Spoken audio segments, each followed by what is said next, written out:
ঈদের নামাজের পর থেকে শুরু হয়েছে কোরবানির কাজ। কোরবানির জন্য নির্ধারিত স্থান থাকলেও অধিকাংশ কোরবানি করা হচ্ছে বাসার সামনের গলিতে।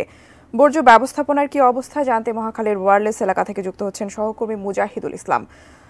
মুজাহিদুল, নামাজের পর থেকেই তো কোরবানি শুরু হয়েছে, সারাদিন চলবে এবং সেটা আগামীকালও চলবে। তো বর্জ্য ব্যবস্থাপনার আসলে কি অবস্থা দেখছেন?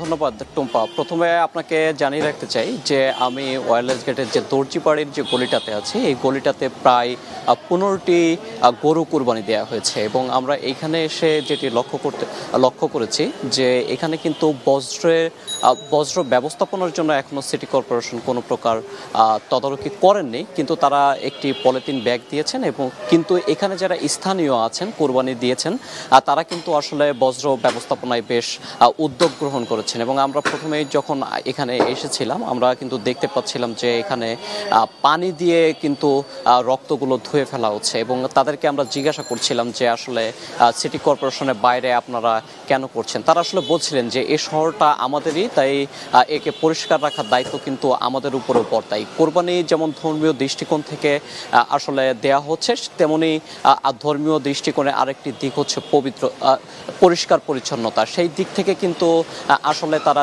নিজ উদ্যোগে কিন্তু তাদের গলিকে এবং বাসার সামনে বেশ পরিষ্কার পরিচ্ছন্ন রাখার চেষ্টা করছেন এবং সবকিছু।